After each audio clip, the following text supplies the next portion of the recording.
Hello, good afternoon. My name is Jimmy Flores, and my time period was the 1940s, and I decided to do it on the rise of Jeep. Uh, let's go ahead and dive in. One second. Perfect. All right, so the rise of Jeep in the 1940s. Uh, World War II was upon us. So the Second World War was underway, and the U.S. military was in dire need of a revolutionary combat vehicle. The U.S. government launched the mission where it reached out to at least 135 different companies requesting for them to submit a lightweight prototype. The U.S. Department of War set out the parameters to find the best fitting vehicle that weighed a quarter ton, a light reconnaissance vehicle is what they referred to it as. All right, so ready for battle. So the light Renaissance vehicle tailored to Army specifications contest. Here were the parameters. The prototype was to be submitted by July 22, 1940. A very slim window, which might have discouraged most of the companies that were solicited from even bothering to submit such a prototype. The weight of the vehicle was not to surpass a quarter ton. The vehicle must be 4x4. And at the end of the day, only three companies responded to the calling: Willys, American Bantam, and Ford. And American Bantam actually was the first to respond. But they were going through a crisis. They had recently declared bankruptcy. They had closed down their plants. They had gotten rid of their engineer. And whenever they heard about this contest, they were moved to do something because this is a little different from what they were accustomed to making, but they saw it as an opportunity. So Harold Kreis, the CEO, actually was able to contract Carl Props, the engineer, to work with them on a just if we do get this contract, I will be able to pay you. If not, we don't. But if you do, then we win big. And he was thinking about it. He had already declined the offer whenever he saw the president speak, and he was moved and figured, you know what, this is going to be my way of contributing to my country as a honorable patriot. You know, so that's the story behind American Bantam. But yeah, so American Bantam were the early birds in which their model arrived at the facility for testing on September 23rd, 1940. And once the American Bantam car made it to the facility, these blueprints, the pictures and everything, this was all information sent to Willys and Ford. And the government instructed them to follow their design. Not so much the engine, but hey, this is what we got so far. We maintain the same type of design, but just make it better. Make it, find a way to be able to collaborate to a masterpiece. Where we have, three brains is better than one type of deal. And therefore, all these parts that were being used for these vehicles were all interchangeable. It wasn't uncommon to see a Ford GP, and a Willys MB having parts that belong they belong to one another. So, and it made it much more easier for the soldiers and the armies to assemble and reassemble and modify these vehicles. So it was actually a tactic that they purposely did. And here we have the first Jeep, which the first Jeep is actually not really a Jeep, it's actually an American Bantam. But since all these cars fall under this military combat type of vehicle, this is a Jeep. Anyways, we have Dr. Carl Probst, the engineer, credited with developing the model. Here on the far left, and you had the CEO Harold Kreis in the driver's seat, and just people from American Bantam here, standing outside with their masterpiece, smiling. So like I said earlier, it was a collaboration project. The government cherry-picked the best features of each prototype to mass produce the ideal war machine.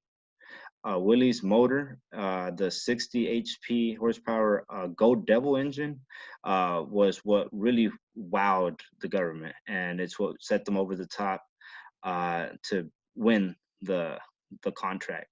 So WIllys superior engine and low bid of $738.74 per vehicle won. The first large production contract of 16,000 Jeeps went underway, the first phase of many, because they produced over 500,000 vehicles just in the 40s. And here I have a short video in which we're able to get just dig a little deeper on the significance behind Jeep. Enjoy.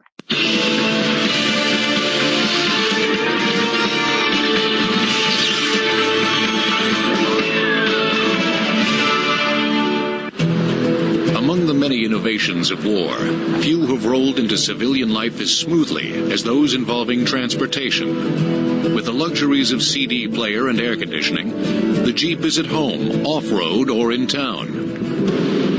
The ancestor of today's Jeep Wrangler was a true workhorse and decorated war hero of World War II. General Eisenhower, at the end of the war, summarized it, said there were 3 weapons that were decisive. The Jeep was one of them.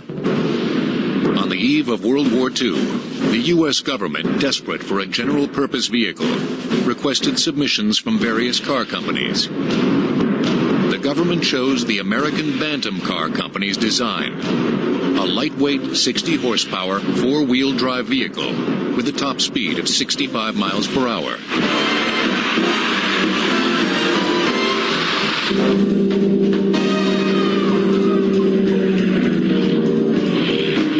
After grueling tests, the Army fell in love. Soldiers first shortened General Purpose to GP, or Jeep. The name stuck, but the vehicles rarely did. The demand was so high that the government asked other companies to produce Jeeps. It enabled our troops to go mechanized anywhere that the enemy was. We didn't have to rely on foot power. The Jeep was used as a reconnaissance vehicle. In the desert and elsewhere, it was armed and used as an assault vehicle. It was used for cargo. It was used for medevac. There were more than 400,000 of them made. The Jeep became a much-loved symbol of World War II. After the war, Jeep manufacturers continued making them. Today, Daimler Chrysler sells 84,000 Jeeps a year.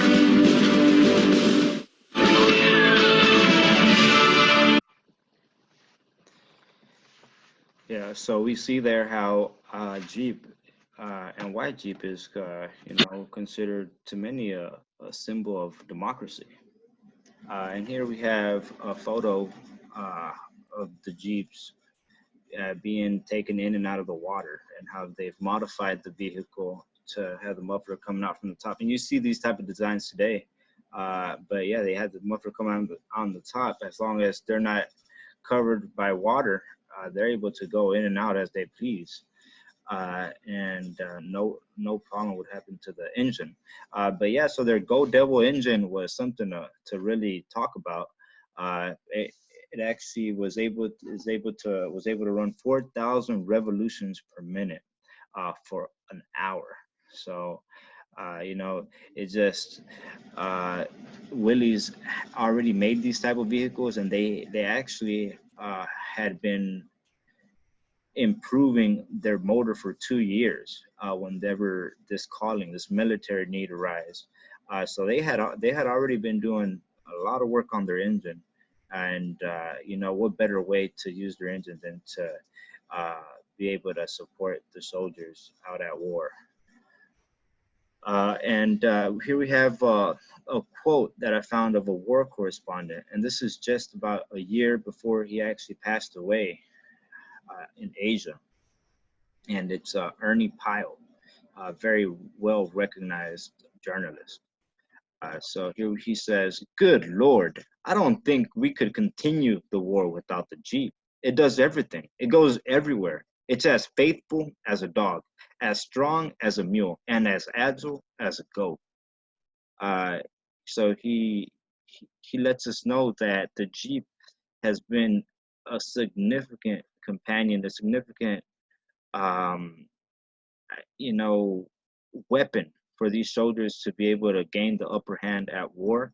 And without them, we probably would have not been victorious. And so, let me move the screen here. WIllys military Jeep history.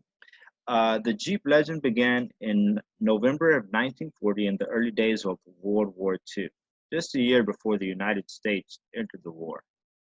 From 1941 to 1945, WIllys produced the MB model, the original go anywhere, do anything vehicle, which came to be known by its nickname, the Jeep. So back in the day, back in the 1940s, the plant that produced, well, there was Ford and WIllys who were responsible for producing these vehicles because uh, WIllys couldn't handle the volume of making the requested amount, the demanded amount. So Ford was tapped on the shoulder and asked to manufacture some vehicles of their own as well to pump out this military need. And so the Ford vehicle was known as the GP, and the WIllys was the MB. So everybody just, for some reason, GP stuck more than MB, so everybody was just GP, GP, GP, and eventually became Jeep. And Jeep stuck with that and ran with it, and they're still around today. And let's go here.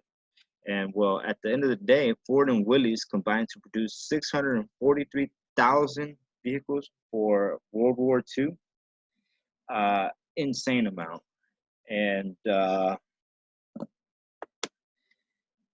this leads us to our last slide. I want to thank the Jeep for their service. And I hope you guys enjoyed this presentation. I hope you guys enjoyed this presentation as much as I don't know what was that, as much as I enjoyed researching about it. But yeah, have a good one.